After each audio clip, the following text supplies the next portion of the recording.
নমস্কার বন্ধুরা, chef Shrabani daily vlog চ্যানেলের পক্ষ থেকে সবাইকে স্বাগত জানিয়ে আজ আপনাদের সাথে শেয়ার করতে চলেছি ডিমের পোয়া পিঠে। আপনারা প্রথম থেকে পুরো ভিডিওটা শেষ পর্যন্ত দেখতে থাকুন। ভালো লাগলে একটা লাইক দিয়ে আমার পাশে থাকুন ও বন্ধুদের সাথে শেয়ার করে দিন। চলুন তাহলে শুরু করি। তো দেখুন বন্ধুরা, তার জন্য আমি একটা বাটি নিয়েছি। বাটির মধ্যে দিয়ে দিলাম পেঁয়াজ কুচি, এরপর দিয়ে দিচ্ছি আদা কুচি, এখন দেব কিছুটা পরিমাণ মতো রসুন কুচি।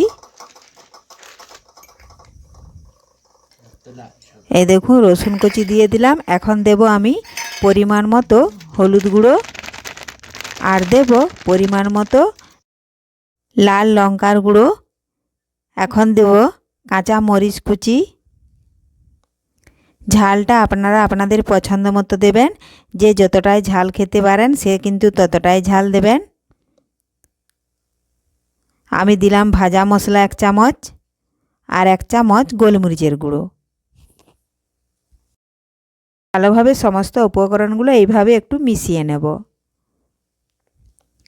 তার আগে যদি কোনো বন্ধু আমার চ্যানেলে নতুন হয়ে থাকেন, চ্যানেলটি সাবস্ক্রাইব করে বেল আইকন হলে সেট করে দিন সবার প্রথমে আমার রেসিপি পেতে। এখন আমি দিয়ে দিলাম স্বাদ মতো লবণ। লবণটাও ভালোভাবে এইভাবে মিশিয়ে নেব। দেখুন বন্ধুরা, ভালোভাবে মিশিয়ে নিয়েছি। এখন আমি দুটো ডিম এর মধ্যে ফাটিয়ে দেব।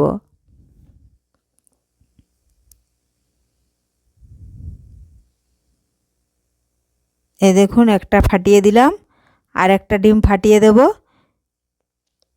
এই পদ্ধতিতে ডিমের পোয়া পিঠে যদি বানানো হয় তাহলে খেতে হয় দারুণ অপূর্ব স্বাদ। আপনারাও বাড়িতে এই পদ্ধতিতে একবার বানিয়ে দেখুন। দেখুন বন্ধুরা, দুটো ডিম ফাটিয়ে নিয়েছি। এখন ডিমগুলো ভালোভাবে আমি সমস্ত উপকরণের সাথে এইভাবে দেখুন মিশিয়ে নিচ্ছি।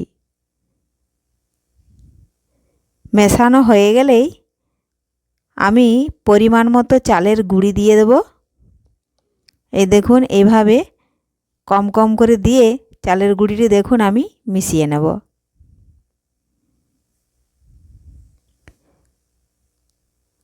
আর এই পিঠেটা কিন্তু শীত থাকাকালীনেই খেতে ভালো লাগে।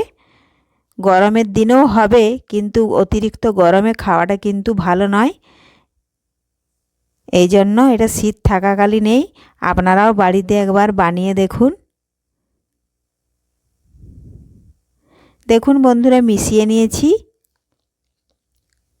এইভাবে ভালোভাবে ফেটিয়ে দেখুন কতটা ঘনত্ব রেখেছি। এ দেখুন দেখাচ্ছি, খুব পাতলাও করি না আর খুব ঘনও আমি রাখি না। এই দেখুন, যেন ছোট ডাবুতে করে নিয়ে তেলের মধ্যে দেওয়া যায় সেইভাবে ঘনত্বটা রাখতে হবে। দেখুন আমি ভালোভাবে মেখে নিয়েছি। এখন আমি কিছুক্ষণের জন্য একটু রেস্টে রেখে দেব।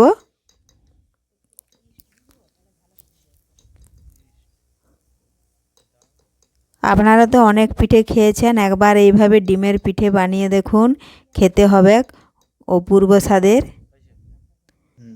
তো দেখুন বন্ধুরা, তেল বসিয়েছি এদিকে, তেল ভালোভাবে গরম হয়ে গেছে।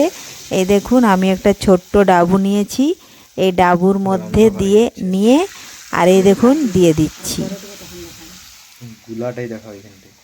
এই দেখুন এইভাবে ডাবুর মধ্যে কুড়িয়ে নিচ্ছি। আমি এখানে ডাবুতে দিচ্ছি, আপনারা যদি পারেন তো হাত দিয়েও দেওয়া যায়। তো দেখুন এইভাবে আমি এখানে 4টে দিয়ে দিলাম। এখন আমি কিছুক্ষণ অপেক্ষা করব এক পাশ ভালোভাবে ভাজা হয়ে যাওয়া পর্যন্ত। একটু আমি দেখুন চামচ দিয়ে এইভাবে নাড়াচাড়া করে দিচ্ছি। আর দেখুন পিঠেগুলো কিন্তু ফুলে গেছে। যখনই ফুলে উঠবে আরেক পাশ আমি এইভাবে দেখুন উল্টে নিচ্ছি। আর এই পিঠেটা কিন্তু ভাজতে হবে, তেলটা ভালোভাবে গরম করে নিতে হবে হাই ফ্লেমে। তারপরে গরম হয়ে গেলেই কিন্তু আঁচটা একটু কমিয়ে দিতে হবে, না হলে পুড়ে যাবে, ভেতরটা কিন্তু কাঁচা রয়ে যাবে। এই দেখুন এইভাবে 2 থেকে 3 বার আমি এপাশ ওপাশ উল্টে পাল্টে একটু লাল লাল করে ভেজে তেল ঝরিয়ে তুলে নেব। এই দেখুন বন্ধুরা, ভাজা হয়ে গেছে। আমি একটা জালি দেওয়া ছান্তা নিয়েছি, আর ছান্তার মধ্যেখান দিয়ে দেখুন তুলে নেব। একটু তেলটা ঝরিয়ে নিচ্ছি।